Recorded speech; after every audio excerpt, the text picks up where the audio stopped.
What's going on, everybody? Welcome back to my channel. So I thought for our first lesson this week, let's talk about the 3 stages of trading and how we can actually trade them.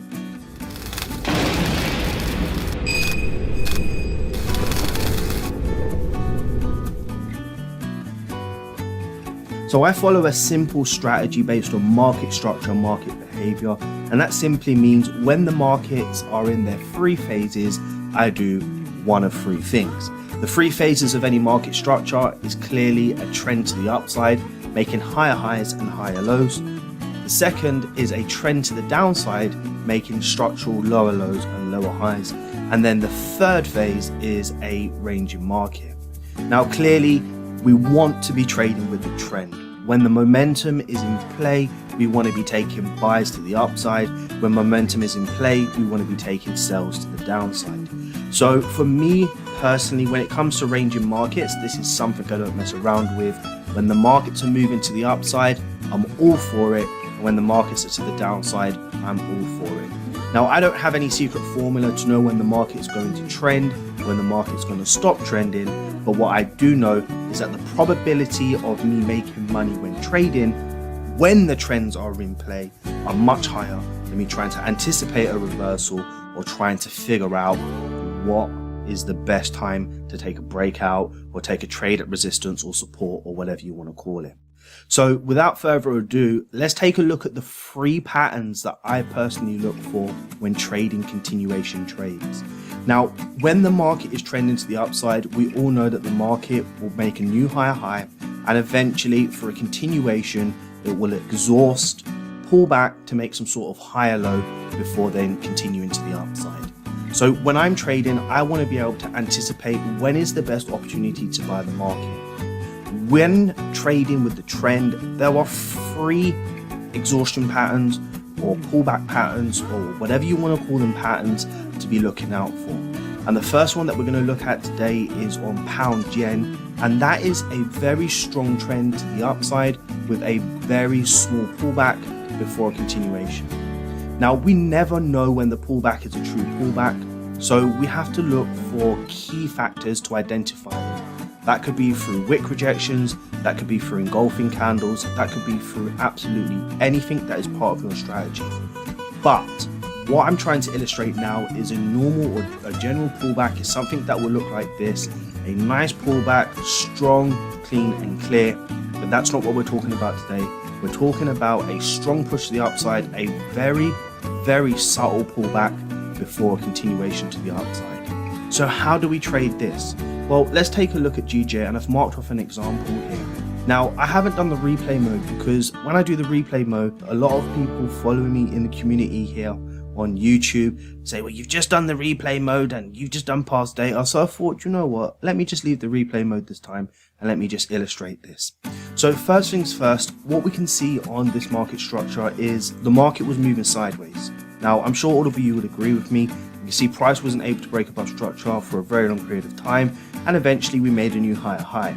Now, once the market makes a new higher high, to validate this breakout and this potential continuation to the upside, what we want to see the market do is pull back to create what we know as being a trend to the upside, which is that higher low.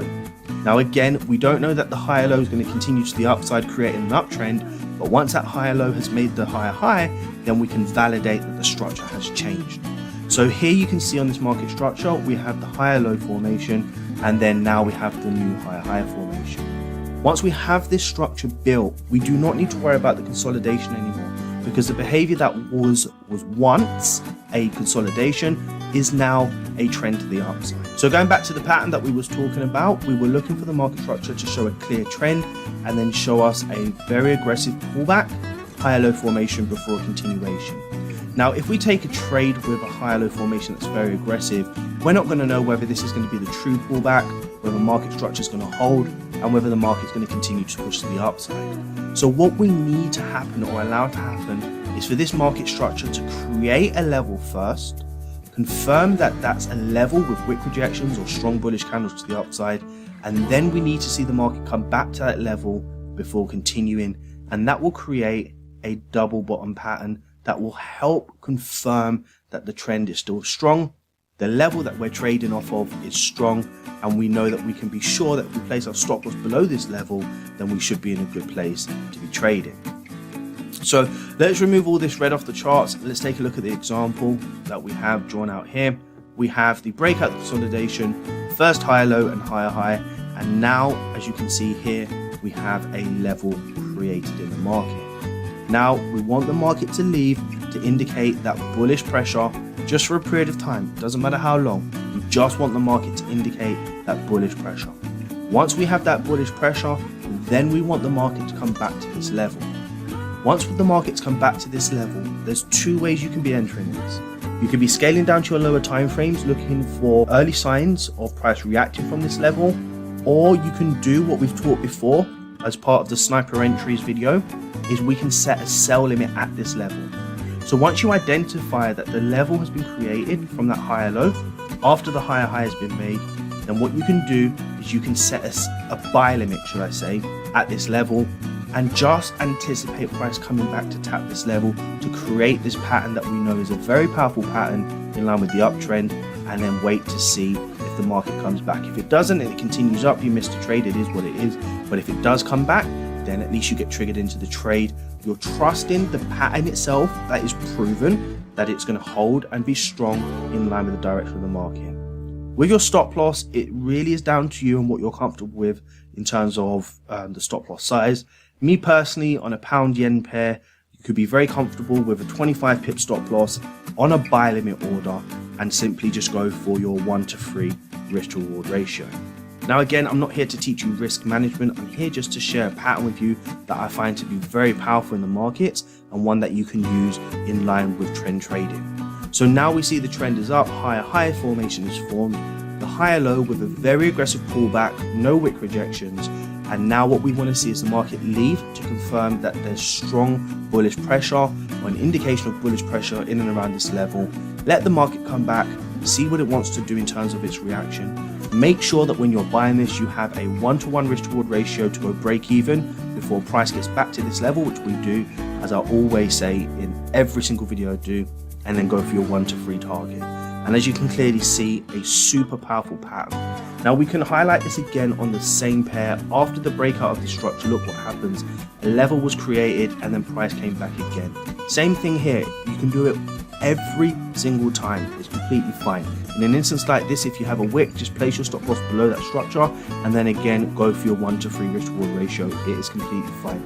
But again, you guys have to go and back test, forward test, and just find out if this is something that's tradable for you. How you enter this is down to you, obviously, but this pattern is a super powerful pattern that you can be trading. And just remember, these patterns usually form when a trend is to the upside or downside and there's a really aggressive pullback that is not as clear as a pullback like this. You just want to see the market leave, come back, retest this structure just to confirm the level strong, and then look for that buying opportunity.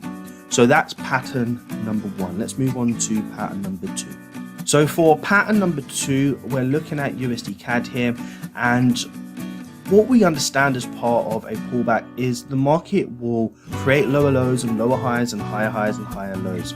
Now again, we can never anticipate how far the market's going to pull back, but what we can identify is a few different things. When the market is trending beautifully, you'll see the market push to the downside, pull back, push to the downside and pull back. But what happens when the market really overextends? Can we really validate a pullback looking like this when we know in theory the market likes to pull back or give a true pullback before continuing to the downside? The reason why I'm saying this, you might not understand now, is any sell or buy we take is a formation of a single candle on the higher time frame. If a candle, let's say this is the 4H trend, and this is a weekly candle that's pushed to the downside extremely strong. Now, the likelihood of this candle continuing to push to the downside if it's met its range is very unlikely. So what the market would want to do on the weekly time frame, if we're trading the 4H, is at least create a pullback to 50% of the previous candle before continuing down. Just to create a wick or just to create a pullback. And this pullback in itself will clearly take out a stop loss that's above this structure with this strong push phase. So how do we trade it?